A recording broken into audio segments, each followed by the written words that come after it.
मंच पर पधारे हुए सारे अपने अपोजिशन पार्टी के नेतागण और यहाँ पर उपस्थित मीडिया के दोस्तों,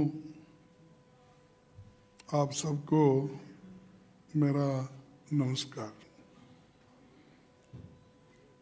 आज आपके बीच बहुत पीड़ा और दुख के साथ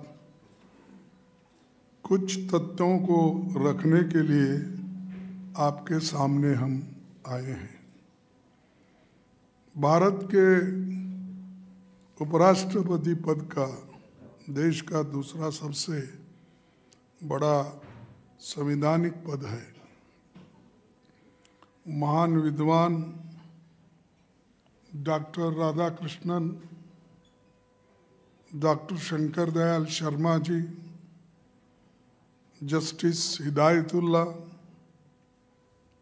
के.आर. नारायणन समेत कई महान लोग इस पद पर बैठ चुके हैं और काम कर चुके हैं।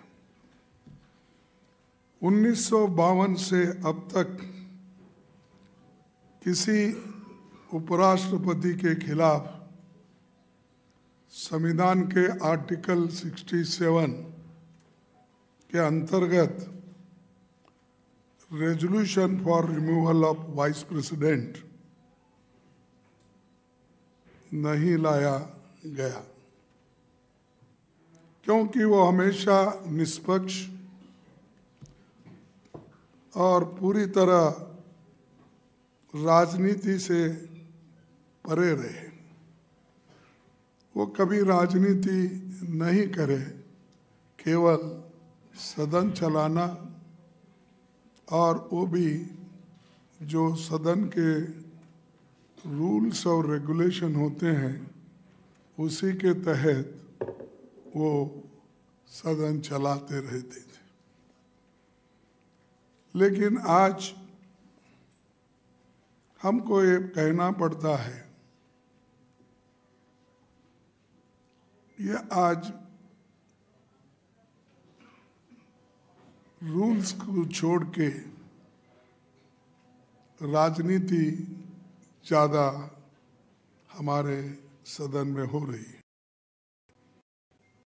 बाबा साहब डॉक्टर अम्बेडकर ने ड्राफ्ट कॉन्स्टिट्यूशन में ये ऑफिसर्स ऑफ पार्लियामेंट खंड में पेज नंबर 31 पर साफ लिखा था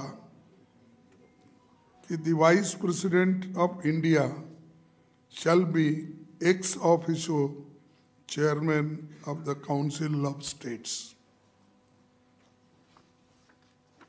भारत के पहले उपराष्ट्रपति और राज्यसभा के सभापति डॉक्टर सर्वपल्ली राधाकृष्णन ने 16 मई 1952 को सांसदों से कहा था, मैं किसी भी पार्टी से नहीं हूं और इसका मतलब है कि मैं सदन में हर पार्टी से जुड़ा हुआ हूं। यानी ये इम्पार्शियलिटी बताती है। वो उन्होंने कहा कि मैं किसी पार्टी का नहीं हूं और सदन में मैं हर पार्टी का आदमी हूं, ये उन्होंने कहा।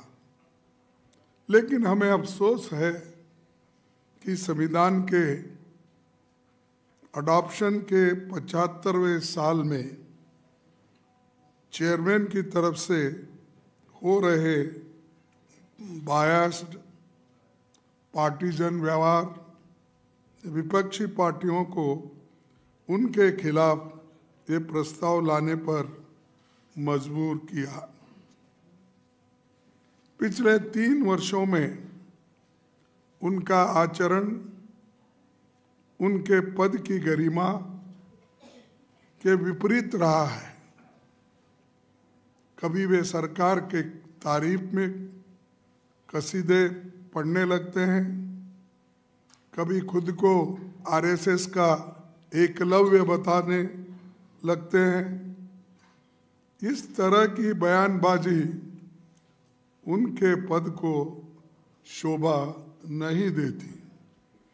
सभापति जी सदन के अंदर प्रतिपक्ष के नेताओं को अपने विरोधियों की तरह देखते हैं।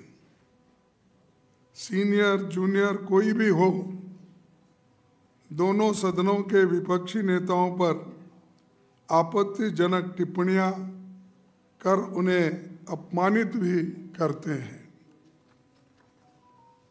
सदन में वास्ट एक्सपीरियंस वाले कई नेता हैं, कई प्रोफेसर्स हैं, डॉक्टर्स हैं, इंजीनियर्स हैं, राइटर्स हैं, जर्नलिस्ट हैं, ऐसे अनेक फील्ड में काम करके इस सदन में आए हैं। उनका और कई सालों से वो बार मंत्री भी पहले स्टेट में रह चुके हैं। 40-40 साल, 50-50 साल वर्षों का लेजिस्लेटिव अनुभव रहा है। ऐसे नेताओं की भी सभापति जी हेडमास्टर की तरह स्कूलिंग करते हैं, उनको प्रवचन सुनाते हैं, और अपोजिशन पार्टी के लोग या नेता लोग 5 मिनट बोले तो 10 मिनट उनका भाषण खुद ही होता है। तो आप जर्नलिस्ट हैं, आप लोग सभी विद्वान हैं, इंटेलेक्चुअल हैं। हाँ, आप सबको मालूम है, आप टीवी में भी देखते हो, अंदर आने का अगर आपको प्रवेश मना उन्होंने पहले से किया है तो कम से कम आप सुनते तो हो। तो मैं ये कहना चाहता हूँ, संसद में विपक्षी की तरफ से रूल्स के तहत जो भी महत्वपूर्ण विषय उठाए जाते हैं उन पर चेयरमैन प्लान्ड तरीके से संवाद, बहस, वाद विवाद नहीं होने देते। बार बार विपक्षी नेताओं को बोलने से रोका जाता है।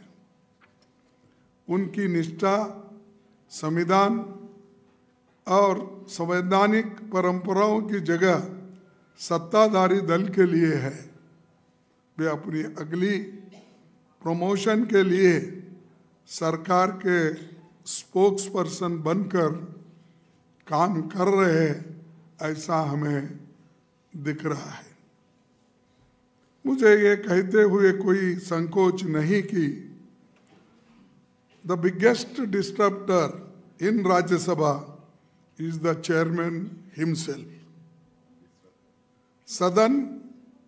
सदन अगर डिसरप्ट होता है तो उसका सबसे बड़ा कारण हमारे चेयरमैन साहब है, और दूसरों को वो सबक सिखाते हैं और बार बार इंटरप्शन करके हाउस को बंद करने की कोशिश रूलिंग पार्टी से और चेयरमैन साहब के तरफ से ज़्यादा होता है, पार्टी से कम होता है। ये आप इस सेशन में खुद देख रहे हो। नॉर्मली विपक्ष चेयर से प्रोटेक्शन मांगता है, वही विपक्ष का संरक्षक होता है। पर अगर खुद सभापति सत्ता पक्ष और प्रधानमंत्री का खुला गुणगान कर रहे हो तो विपक्ष की कौन सुनेगा। इसके लिए तो वही कहावत कही जा सकती है, बाड़ी खेत को खा रही है, और हमारे कन्नड़ा में कहते हैं कि बेली ने ಹೊಲ ಮೈದ್ರೆ ಯಾರಿಗೆ ಹೇಳಬೇಕು, यानी खुद फेंस लगाते क्रॉप को प्रोटेक्शन करने के लिए, अगर वो फेंस ही खाने लगा तो रक्षा कहाँ से मिलने वाली है। तो ऐसा हम जो सब प्रोटेक्शन मांगते हैं उनसे, अपेक्षा करते हैं उनसे, लेकिन इधर ध्यान भी नहीं देते और मेंबर्स को, रूलिंग पार्टी के मेंबर्स को वो बार बार कहने के लिए इशारा करते हैं। जब भी विपक्ष सरकार से सवाल पूछता है तो मंत्रियों के जवाब देने से पहले ही चेयरमैन खुद सरकार की ढाल बनकर खड़े होते हैं। उनके आचरण ने देश के गरिमा को बहुत नुकसान पहुंचाया है। मैं और एक बार ये सेंटेंस पढ़ता हूं, उनके आचरण ने देश के गरिमा को बहुत नुकसान पहुंचाया है। देश के संसदीय इतिहास में ऐसी स्थिति ला दी है कि हमें उनके खिलाफ ये रेजोल्यूशन का नोटिस लाना पड़ा। उनके साथ हमारी कोई निजी दुश्मनी या द्वेष या कोई राजनीतिक लड़ाई नहीं है। देश के नागरिकों को हम विनम्रता से बताना चाहते हैं कि हमने बहुत सोच विचार और मंथन करके देश के संविधान और लोकतंत्र को बचाने के इरादे से मजबूरी में एक कदम हम सब लोगों ने उठाया है। Few words I will say in English. Welcome to this press conference, all my friends, and we have already given a notice to Vice President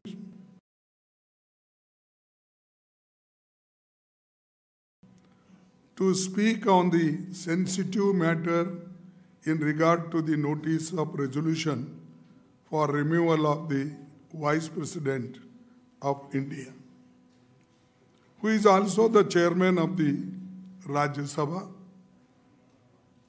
I am very sad to say that the chairman left us no option but to go ahead with this notice.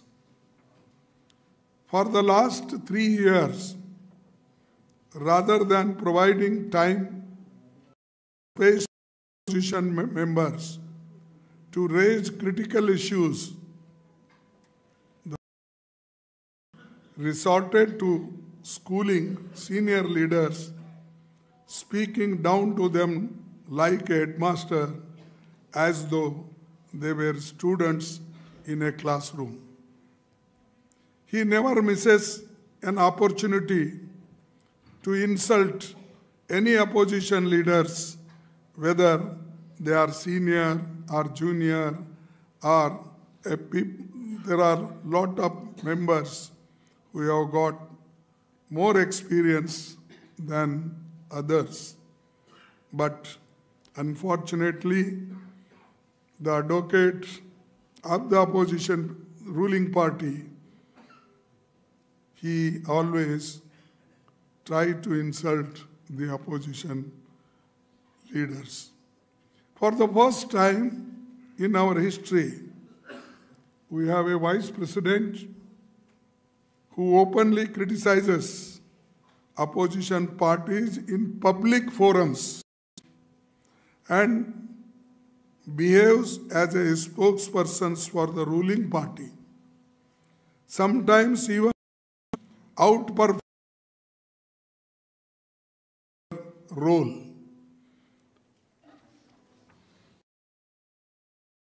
As He frequently interrupts proceedings, routinely denying the opposition the opportunity to present their views in the House. As the custodian of the House and the protector of the rights of every member, the chairman is expected to rise above politics, seek consensus, and ensure that the voices of all members and parties are heard. His conduct of the House on 9th and 10th and today, December 2024, was particularly troubling as it was marked by blatant partisanship and a total lack of fairness. The chairman openly encourages and provokes the treasury benches to make outrageous remarks against the opposition, undermining the dignity. When 267 notice is given, he rejects all the notices. But on the same subject or under 267, the ruling party member gives notice. He allows them and asks them with name that please get up, what you want to tell. He tells everything in that. And then number 2, number 3, number 4, 5.